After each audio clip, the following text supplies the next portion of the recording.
Muy bien, seguimos dialogando en Textuales con Alberto Fernández. La pregunta, ¿tiene alguna intuición, algún pálpito de quién va a ser el candidato del PJ para el año que viene? A mí me parece que el escenario del 2011 va a ser un poco distinto al escenario del 2010. Y muchos de los nombres que circulan en el 2010 no van a ser candidatos en el 2011. Y recién ahora empiezan a vislumbrarse algunos nombres que tal vez sean candidatos en el 2011. Y me parece que nosotros tenemos que preservar el proyecto. Y siento que hay por parte de la sociedad un enojo muy grande con Néstor y con Cristina. Creo que hay un encierro muy grande, que esta idea de hay que preservar el modelo lo lleva a decir encerrémonos en una fortificación donde nadie entre, pero que acá el modelo no se vulnere. Y me da la impresión que ahí hay un enorme error. Yo lo que veo, a diferencia de los años en que estuvimos iniciando esto con Néstor, es que nosotros en la época de Néstor todos los días sumábamos una nueva persona. Un día venía Balito Romá, otro día venía Marcela Bordenave, otro día venía Graciela Ocaña, otro día venía Jorge Rivas, otro día venía Ariel Bastero, otro día venía González, otro día venía Marta Ollanarte. Venía gente de diferentes latitudes, de diferentes lugares, de diferentes ideas, de diferentes pertenencias y se sumaban a un proceso que quería transformar la Argentina. Y hoy lo que veo es que esa mesa cada vez tiene menos comensales. Bueno, y Moyano, que hoy salió a decir, el candidato es Kirchner, Scioli no, salvo que se quede en la provincia. Es la opinión de Moyano, yo la respeto, es lo que Moyano piensa. Moyano obviamente es para el gobierno el principal sostén político y yo respeto la opinión de Moyano, no necesariamente tiene que ser la mía. Casi dijo la oposición, perdón, o me pareció... ¿Cómo? Dijo la opinión de... Es la opinión de Moyano. Me pareció que casi dijo la oposición. ¿Lo siente como opositor a su propio proyecto? No, yo tampoco lo demonizo a Moyano. En todo caso, Moyano es el dirigente sindical que el sistema político argentino le dejó ser. Tendrá más o menos fuerza, a algunos le gustarán más o le gustará menos la fuerza que tiene, pero es lo que le dejó hacer el sistema político argentino. Sí, lo que dejó, digamos, Moyano con estas declaraciones fue poner una vez más a Scioli en el centro de la escena, pero correrlo de una eventual competencia. Yo no sé, la verdad es que yo no sé qué es lo que va a hacer Scioli y es su decisión. Solamente digo algo que vengo diciendo desde hace mucho tiempo. El sistema, el modelo nuestro necesita una renovación dirigencial. Y yo soy de los que piensan que además de Néstor y Cristina pensamos otros. Yo he tenido muchos problemas en el peronismo por cuestionar cosas del mismo peronismo. Y cuando hablaba así me decían, no podés vos poner en tela en juicio a Perón. Y yo decía, ¿por qué no? Si además de Perón, en el peronismo pensamos otro. No estoy cuestionando su liderazgo ni su enorme trascendencia política, como no cuestiono la enorme trascendencia política de Néstor Kirchner y la importancia o la representatividad que tenga Cristina. Pero además de ellos pienso yo y pensamos otros. Y a veces vemos que se pierden oportunidades porque las decisiones que se toman se llevan adelante de un modo tan de choque, tan confrontativo, que alejan a la gente. Y miren, esto que digo yo, yo le podría poner al final de la frase Sic Néstor Kirchner. Ningún proceso de transformación se hace si no es un proceso social colectivo. Un proceso social que se cierra y trata de imponerle a las mayorías su opinión, eso no genera un proceso de cambio. En esa lógica, yo creo que Scioli es un hombre joven, es un hombre que además ha demostrado gobernar una provincia muy difícil de gobernar y la ha llevado adelante bien, con insuficiencias, con carencias, seguramente que sí, pero bien. Él se ha puesto al frente siempre de toda esa pelea, de todo ese... Dice, Scioli es un buen candidato por los tiempos que necesita este país, del consenso, del diálogo. Porque además yo pienso, y esto cualquier encuestador que estuviera sentado acá me daría la razón o diría lo mismo, yo pienso que la Argentina del 2011 va a seguir siendo una Argentina fragmentada en tres, como fue la Argentina del 2009. Un espacio oficialista, un espacio centro progresista, para llamarlo de algún modo, que es el radicalismo más el socialismo, y un espacio de derecha que es el de Macri, de Narváez, todo eso. Más conservador, si a alguien le molesta mucho el concepto de derecha. Y me parece que eso lo que va a generar es una mayor atomización del Congreso. Por lo tanto, quien gobierne a partir del 2011 tiene que entender que debe ser un gobierno de consensos, indefectiblemente. Y allí la figura de Scioli es más trascendente, porque Scioli tiene minoría en las dos cámaras. Sin embargo, todo lo que hace lo hace con leyes en la provincia de Buenos Aires. Los porteños y los diarios porteños no le prestan atención. Los diarios porteños piensan que a Scioli le va bien porque el gobierno nacional le da mucha plata. Pero nadie dice que hace un año atrás él implementó una reforma impositiva que le permitió recaudar el año pasado 6.000 millones de pesos más y que eso le permitió mantener las cuentas en orden. Nadie tiene en cuenta eso. Silvio.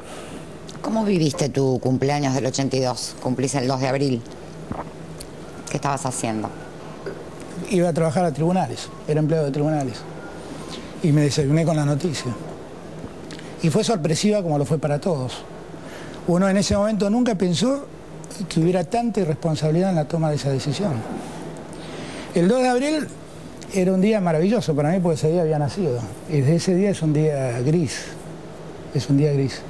A los 22 años que tenía, si no me equivoco, ¿cuánto? Esto 23, fue en el 82, 23 años que tenía, me nublaron el 2 de abril. Y desde entonces es un día gris. Tiene una parte de luz, porque yo celebro que nací, y tiene un día muy negro, tiene una parte muy negra que es el comienzo de una guerra que se llevó más de 600 vidas de chicos de 18 años. ¿El Estado argentino hizo poco por los combatientes de Malvinas? Hizo poco y la sociedad nunca ha terminado de reconocerles todo lo que hicieron ellos. Igual yo creo que en el gobierno de Néstor y de Cristina se hizo mucho por recomponer la situación de ellos. No sé si todo lo necesario, porque también, como ocurre en la Argentina, hay situaciones de mucho abuso.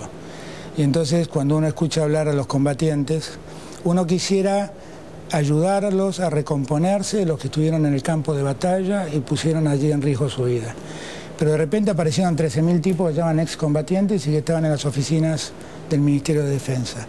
Y esos son esa gente que estuvo en las Fuerzas Armadas sin combatir en una guerra, que también merecen respeto, pero no son excombatientes. A los excombatientes, a los que dejaron allí su felicidad futura, a esos la sociedad argentina y el Estado argentino no ha hecho todo lo que merecen. Hablando de situaciones retrospectivas de la historia, la visión de los 70 que han impuesto los Kirchner, ¿no es cierto? Y esta discusión que se ha dado en la sociedad a partir del gobierno de Néstor y luego de Cristina Kirchner respecto a aquellos años, ¿en qué lugar lo encuentra usted? Bueno, por lo pronto yo estaba entre los jóvenes que creían que no era la violencia un método factible. Los años 70 fueron años trágicos. La verdad es que aquella generación no dejó un buen resultado. Lo que sí dejó es a miles de jóvenes idealistas que murieron en el camino, desaparecieron, fueron torturados, fueron perseguidos. Y también dejó a una dirigencia que negociaba con Born donde poner 16 millones de dólares de un secuestro. Y la verdad es que yo rescato a los miles de jóvenes desaparecidos y maltratados que creyeron en esa Argentina más justa que se podía lograr a través de las vías del socialismo nacional, como se decía en aquel entonces, pero no reivindico a ninguno de sus jefes. Sus jefes, salvo alguno, que vio masacrar a su familia y que vive dignamente de una gomería que se llama Vaca Narvaja. Todos los demás han vivido en el exilio, tranquilos. ¿Cree que debieron ser juzgados o que deberían ser juzgados? Fueron juzgados y Menem los indultó. En todo caso, lo que no debieron es ser indultados. ¿Usted coincide con Moreno Campo cuando dice el terrorismo en la Argentina también cometió delitos de lesa humanidad?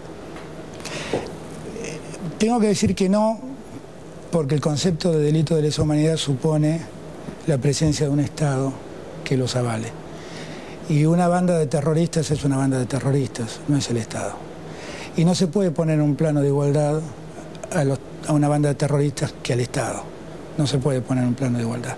Por eso solo digo que no es lo mismo. Ahora, debe haber habido seguramente han habido crímenes que para muchos, entre los que me incluyo, han sido horripilantes, seguramente. Pero eso no los hace de lesa humanidad. Hay muchos crímenes horripilantes que no son de lesa humanidad. El carácter de lesa humanidad, que debe ser un carácter restrictivo, está dado no por la virulencia del hecho, sino por la condición de quien comete el delito. Excelente. Tatiana. Alberto, ¿cómo ve la relación de la presidenta con la clase media? Y mal, muy mal. ¿Por qué? Porque creo que Cristina no entiende muy bien qué es la clase media. ¿Se puede recomponer? No porque ella no sea parte de la clase media, ella es efectivamente parte de la clase media. Es una discusión interesante, porque cuando perdió el kirchnerismo la capital, ¿no es cierto? Usted también planteó una discusión muy interesante respecto del rol de la clase media, en ese caso circunscrito a lo que era la ciudad de Buenos Aires, al electorado porteño, ¿no? Pero que se que dejen de votar como en una isla, ¿no? Sí, sí, porque la verdad yo estaba muy lastimado. La verdad es que yo me arrepentí mucho de eso que dije. Porque no era justo, porque la verdad es que no todos votaban así. Y que en todo caso, finalmente, la opinión de un número de porteños que decidió votar así, qué sé yo. Y en verdad yo fui un poco altanero y yo me arrepentí de eso que dije. Ahora, yo tengo algunas cosas que son certezas. Para la clase media los morochos no son un problema. No es verdad eso. Fue agresivo. Es más, hay muchos morochos que aspiran a ser clase media. Uso la palabra morocha, que es la que usó la presidenta. Me parece particularmente antipática, pero yo no creo eso. Definitivamente no creo eso. Como no creo que a la clase media le sea grato escuchar el destrato que merece Stracera por parte del gobierno. Porque Stracera efectivamente fue un fiscal del proceso y aplicó las normas que existían durante el proceso militar, como hizo la justicia argentina, porque ese era un estado de facto en la Argentina. Y pareciera ser que acá, para algunos, el 11 de diciembre del 83, hubo en la Argentina 30 millones de argentinos distintos a lo que estaban el 9 de diciembre del 83. No, la Argentina fue una continuidad. Y muchos de los argentinos que se quedaron hicieron lo que pudieron. Stracera hizo algo muy importante cuando fue fiscal ante las juntas, para juzgar a las juntas militares.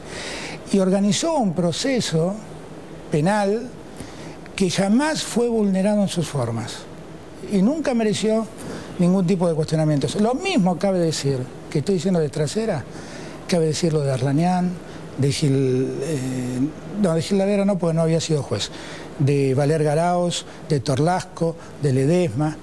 Sí. No sé si me estoy olvidando alguno más, porque eran 6, está bien. Porque D'Alicio y Gil Ladera no eran jueces del gobierno militar. Y ellos habían sido funcionarios del gobierno militar. Y toda esta gente es gente proba, gente digna, que no merece ser manchada de ese modo. Y la verdad es que a la clase media todo eso le cae mal. Todo eso le cae Alberto, mal. tenemos por delante una pausa, después le vamos a proponer ver algunas fotografías y pedirle su reflexión. Ya volvemos. Bueno. Auspician este